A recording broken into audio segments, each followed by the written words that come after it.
So let me start by asking you how successful you think the modern healthcare business is. It's a rhetorical question, obviously. It's highly successful because in terms of global economic productivity, it's in the top 5, along with defense, alcohol, recreational drugs, things like that. It's in good company. It's in the top 5. Let's look at another metric. How many people does it kill? It's in the top 3, along with defense and food. We kill a lot of our patients. Ask any honest doctor. In fact, Professor Belinda Starfelt published a paper in the Journal of the American Medical Association a few years ago where she identified iatrogenic illness caused by the effects of medical intervention, as the 6th leading cause of death in the United States. We're not far behind. Let's look at another metric. How good is modern medicine in protecting public health? From that perspective, it is a disaster. It has been a complete waste of time and money. And the reason is it has lost balance, and it has lost perspective, it has lost vision. It no longer knows really what's important. I did nearly a decade of medical studies, and during that time I studied nutrition for 2 hours. Most of my medical colleagues are no better. And while we've been developing new kinds of pharmaceuticals, very specific, very selective, very expensive, very toxic, our public health has gone into a severe decline.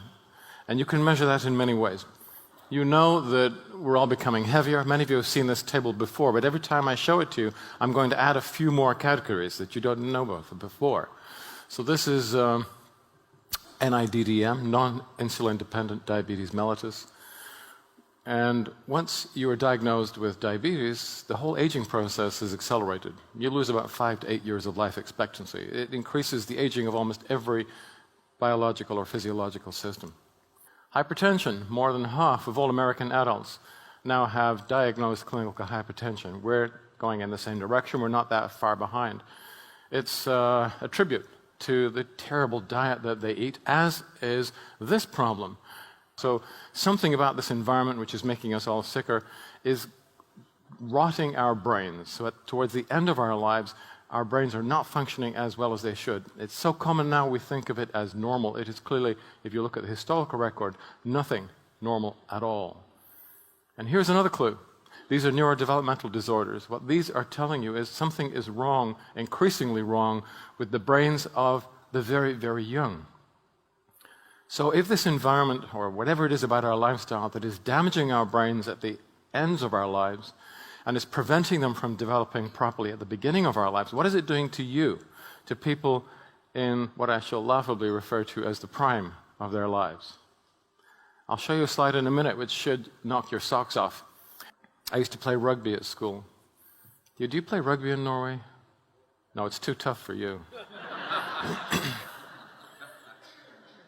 But I played that game for maybe 15 or 16 years in Scotland, where, we have winters like you do. And in the winter, the snow on the field would be, maybe half a meter deep. So when you tackled someone, they would just disappear in the snow. And underneath the snow, the ground was like concrete. And in all the time that I played, I don't really remember. I remember one person breaking a bone, and that was a foul. It was a deliberate attack. And now when I watch my friends' children play rugby on a weekend, every weekend the St. John's ambulances are there because we expect to see children being taken off the field with fractured fingers and wrists and clavicles and ribs. It's becoming very, very common. Your skeletons are not as robust as they used to be. And here's another little new piece of information. We're seeing much, much more osteoarthritis as well, not just osteoporosis. The entire connective tissue, the system of connective tissue, your articular tissue, all of it is weaker. It's less functional than it used to be. So knee and hip replacement has increased by, that hip replacement has doubled. Knee replacement has increased 3 times in the last 20 years. And that's partly because we're all getting heavier, but it's also partly because our metabolisms are become so toxic that they're no longer capable of sustaining healthy articular tissue in the hips, the knees, and in other joints as well. Asthma, and these are allergies as well, have increased. They've just increased beyond all recognition. We think it's normal now for 1 in 3 or 1 in 4 children to go to school with an inhaler. When I was at medical school, we didn't see that. Those kinds of conditions were actually quite rare. The 20th century pharmaceutical model has been a complete and unmitigated disaster. Now, I warned you, but having shown you the increasing amount of neurodegenerative disease in old age and increasing neurodevelopmental disorders in the young, that I would alarm you with some statistics showing you what's happening to you. This is a meta-analysis carried out at the universities of Hartford, Ulster, and Brussels, and it's a study of studies looking at intelligence and how it has been measured over the last 50 years. In fact, you can go back a century because this type of study was done, the first one was done in 1895 in Britain, and it's a way of measuring intelligence that doesn't use IQ tests as you know it. It's more mechanistic, simpler, but it's actually very reliable and it correlates very highly with IQ measured in other kinds of ways. But it doesn't depend on education or how good you are with recognizing names, for example. And what this study shows is that since 1950, our ability to actually recognize a visual stimulus, to understand what it means, and then make a corresponding motor action, it sounds very simple, but it's measuring how good you are at taking information in, understanding it, and translating that into an action. Our ability to do that has slowed considerably, just in the last 2 generations. And the way in which it has slowed is the equivalent of losing 15 IQ points. We have all become much more stupid. And it's not because of your mobiles and your computer games, and it's not because of the ridiculous way that the media works these days. It's because this general intoxication, this general metabolic deterioration that shows itself in liver disease, bone disease, kidney disease, brain disease, is poisoning us throughout our lives. It's preventing us from approaching anywhere near our full potential. It's cheating you. It's cheating you of IQ points, of health, and of life. So this mess that you think is normal, you think it's normal to know someone or to have someone in your family who has heart disease or cancer or arthritis. You think that's normal? It isn't. That is the new normal. But it didn't used to be that way. And it has become insidiously worse so slowly that we didn't really notice it.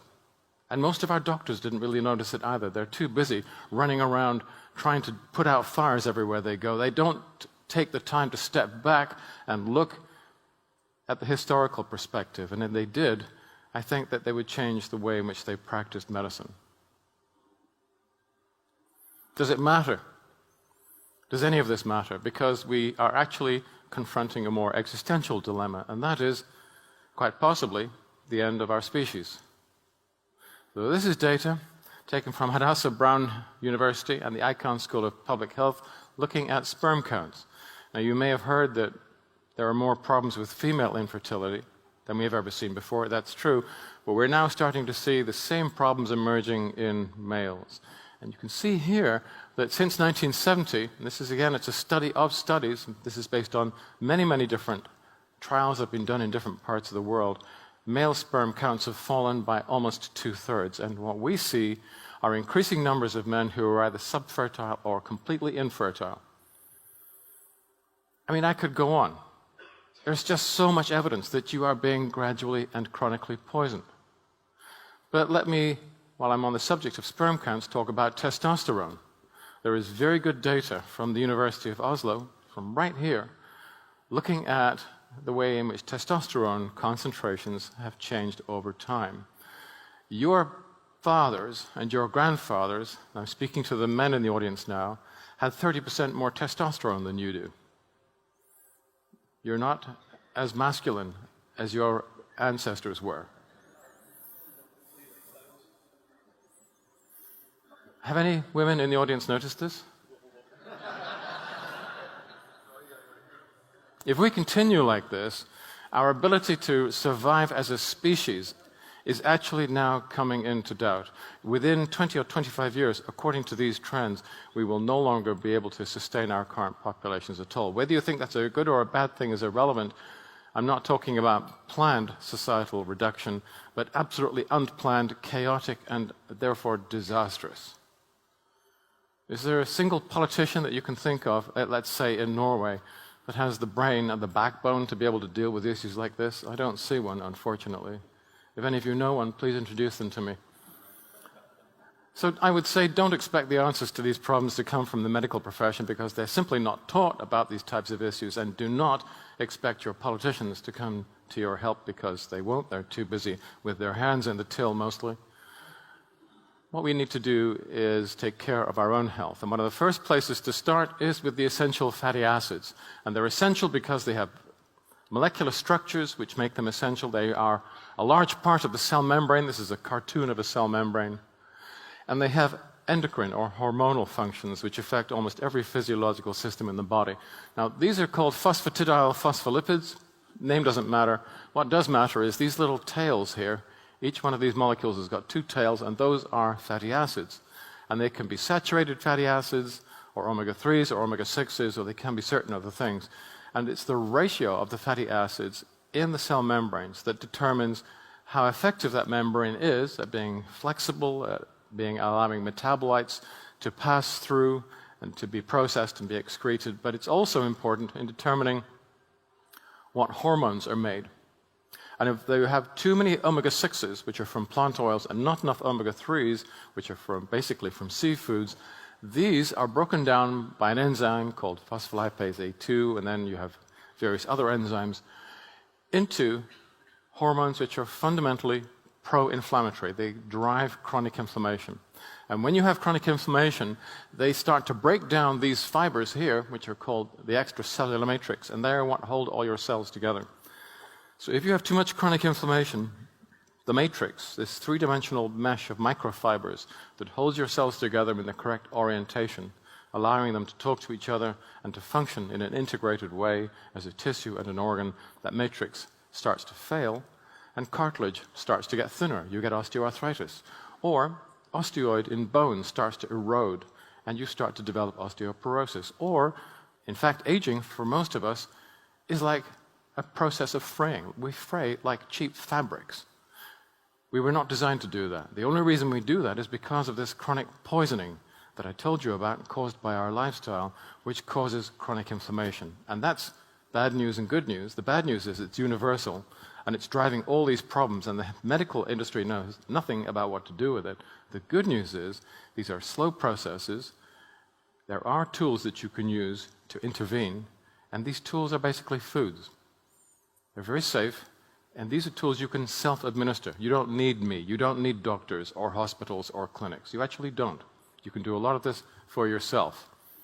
So here you've got the key fatty acids, the omega-6s from plant oils, which turn into pro-inflammatory mediators. For any clinical scientist present, I apologize. That is an oversimplification, but they're mostly pro-inflammatory.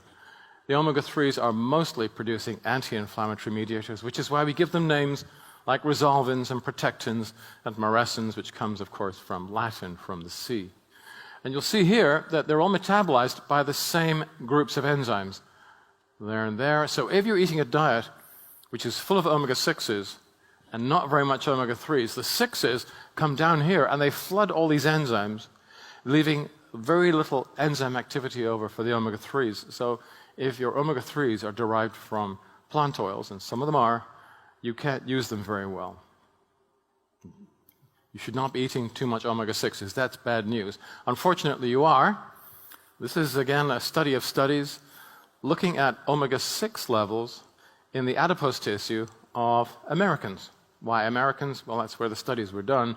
And you can see between 1960 and 2010, levels of omega-6s in their body fat increased almost 3 times. And that means levels of omega-6 in their cell membranes were increasing too. We can put that down to Mr. McDonald, Ronald McDonald, the President of the United States. No, sorry. That's a different Donald. So, this is the Happy Meal. I don't know how they can call it a Happy Meal. It's ridiculous. And And I'm not just against McDonald's, it's also Burger King and Pizza Hut and all of the other fast food joints. All the food that they produce is full of omega-6s, and here's why. You have a situation now where the agricultural sector is really dominated and owned, including genetically, by a small number of companies. So our production base, the terrestrial crops, are now dominated by two pillars, soy and corn, and they produce omega-6s. Now, these are turned into animal food, and in the cathode system, they're force-fed into the animals that end up on our dinner plates. It's not good for them, and it's certainly not good for us, because by the time we eat pork or beef or chickens or eggs or dairy or cheese or milk, it's also full of omega-6s. And then, just to make matters worse, we add plant oils with more omega-6s, so we end up with far too much omega-6. Both linoleic acid and the HUFA, which is arachidonic acid. Now, linoleic acid we don't think it's that bad for you. In fact, in some ways, it might be quite good for you. But arachidonic acid is not something that you want to have too much of. And the more of the linoleic acid you pour into the system, the more arachidonic you will make. The more arachidonic acid there will be, and the more pro-inflammatory mediators, and therefore more chronic inflammation. Looked at over the historical perspective, as long as we can see back in time, we have different techniques to do that. It looks as if 6 and 3 intake was pretty close, maybe 2 to 1, and then round about 1900, you can see it starts to change. 3s start to decline because seafood becomes a lot more expensive.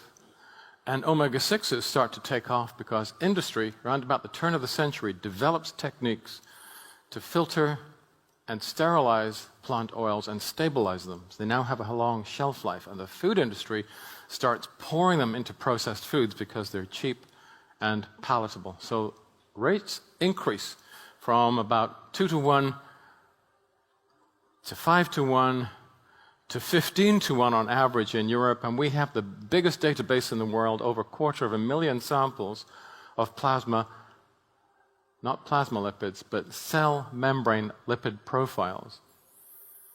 So when anyone else in the world wants to study this, they come to talk to us. And this is done with VITAS, which is an accredited laboratory that works with the World Health Organization. And in the United States, it's now an average of 25 to 1.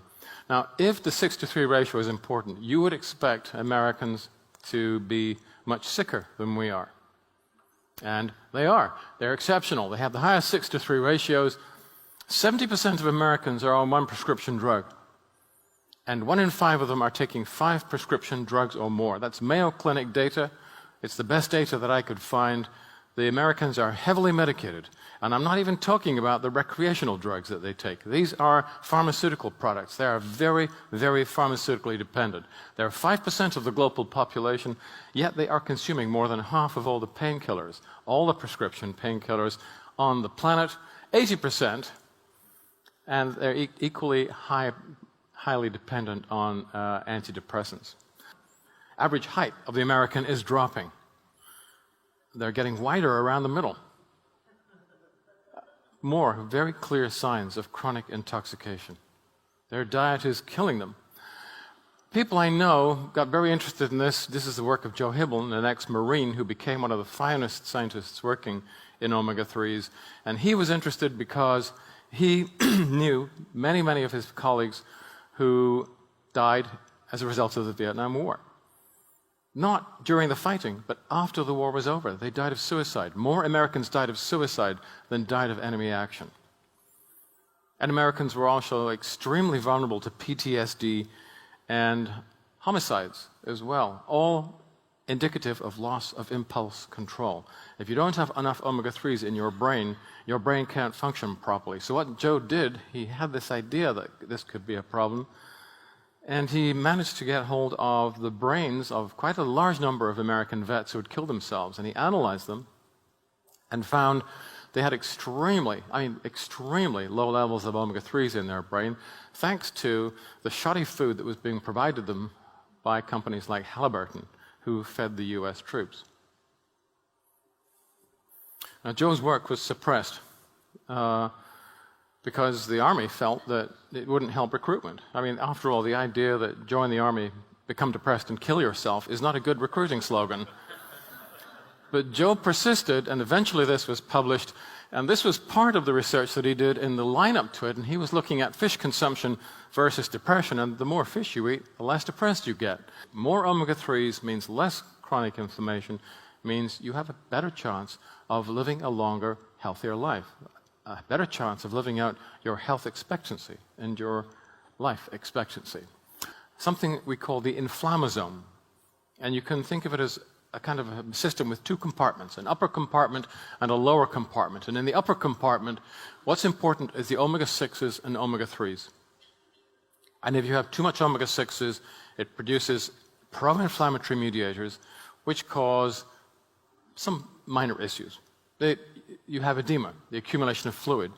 Various immune cells start to migrate to the affected area, but you haven't really started tissue damage yet. That happens in the second phase.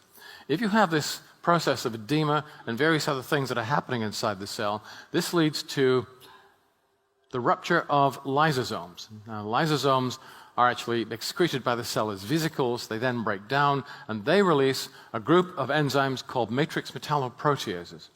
And these matrix metalloproteases are what destroys the extracellular matrix and starts the process of the fraying, the deterioration of tissue, no matter what tissue that is occurring in.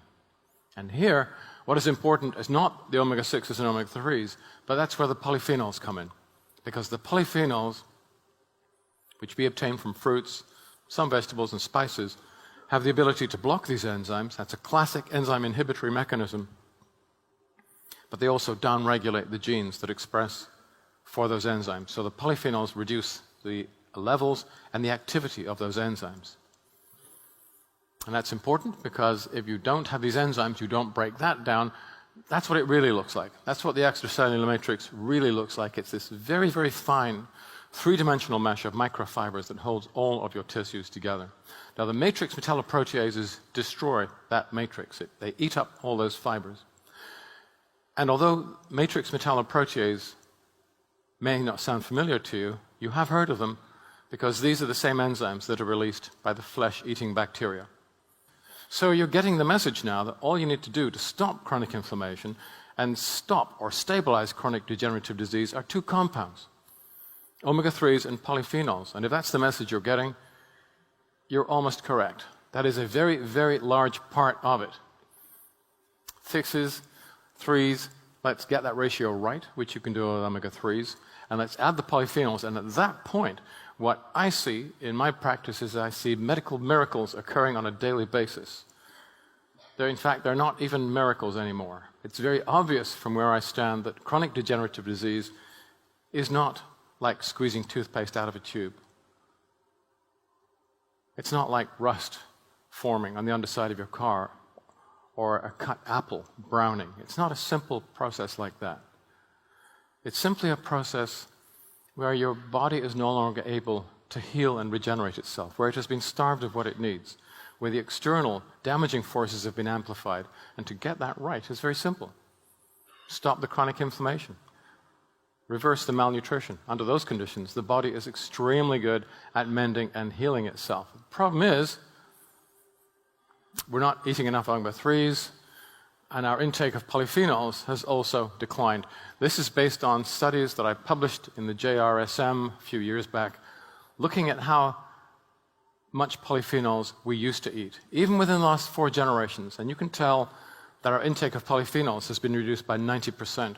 So the inflammasome, both the top chamber and the lower chamber, both chambers are running hot. The 3s have been taken out, the polyphenols have been taken out.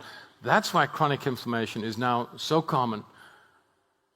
That is why degenerative disease has become so important to us. And that is why the medical system has failed so completely.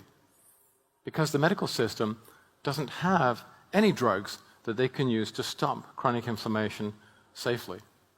They have anti-inflammatory drugs, but they're too damn dangerous to use in a protective way. The nutrients are completely safe. You can take them every day. In fact, you do. You just don't take enough of them. All you have to do is to find a way of increasing your intakes of these micronutrients, and at that point, you step outside of this appalling picture of public health that I was trying to paint to you earlier. One of the ways of doing that is by going back to heirloom varieties of fruits and vegetables. This is what carrots used to look like. That's what tomatoes used to look like. Find it out yourself. Grow the heirloom varieties. They're much more fibrous, much more darkly pigmented. They contain higher levels of many anti-inflammatory compounds, including polyphenols, and they're far less sweet. We've bred for size and sweetness because that's what consumers want, and we've lost much of the good stuff. That's what potatoes used to look like. And that looks like a beautiful still life from the Dutch golden period of painting, but in fact it's a very artfully constructed photograph of apples and pears and various other fruits. And these fruits aren't like the fruits you see today. They're not like this kind of rubbish. We have bred for volume and for sugar because that's what people like, and plants only have so much energy to them from the sun, and if they're being forced to breed for size, for volume, for weight, and for sugar, they don't have as much energy left to produce the anti-inflammatory polyphenols that we need. At the same time, you have malnutrition or dysnutrition, which means that your body doesn't have all the cofactors and catalysts it needs to rebuild healthy new tissue. I just want to make the point that although that might sound depressing, in fact, the news is extremely positive. These are very slow processes. There is a lot of redundancy in most human tissue. It's built in that way. We're engineered that way because of evolution. You have time. So these processes are taking place. If you're eating a typical Western diet, this is definitely happening, but you can change that, and you can change that by getting your nutrition right. You have to get out of this food environment. That's a food environment that causes chronic inflammation for reasons that we actually understand very, very well. Processed food is most definitely going to kill you. And in the meantime, you may have some ideas as to whether you have symptoms or not. The only way we can tell are through physiological symptoms like this. If you have raised diastolic blood pressure, varicose veins, hemorrhoids, accelerated skin aging, you have chronic inflammation. I mean, almost all of you have it anyway, unless you're already taking really advanced nutrition. You can take fish oil. Fish oil doesn't work. The reason is fish oil is not just omega-3s. You never find long-chain omega-3s in nature without compounds called fluorotannins, which are made by the same organisms that make the omega-3s. And it's the omega-3s and the fluorotannins that travel together through the food chain in the same way when you take a combination of those things, they travel throughout your body, arriving in the peripheral tissues where they are needed. This was all published in 2015 with a very good Hungarian doctor called Szabó Slády. We published this, and this became a very, very heavily cited paper. In fact, it was downloaded at such a rate that for a brief period of my life, I think 4 months, I was in the top 5% of the most read scientists in the world. Not just in life science.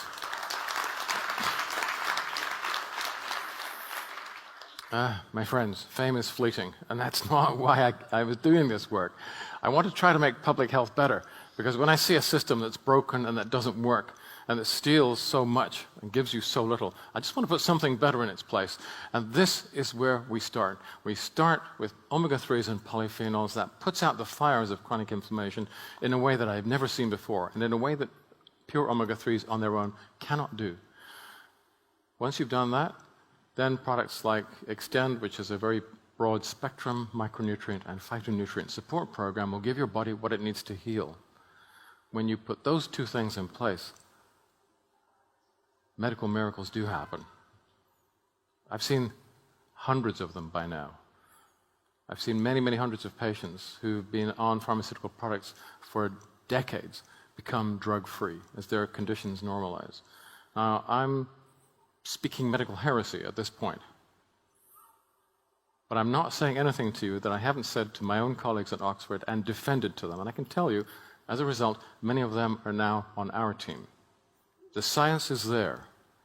These are some of the most powerful tools that I've ever become aware of in half a century of medical research.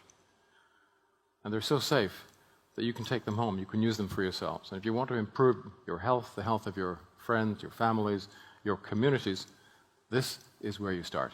Thank you.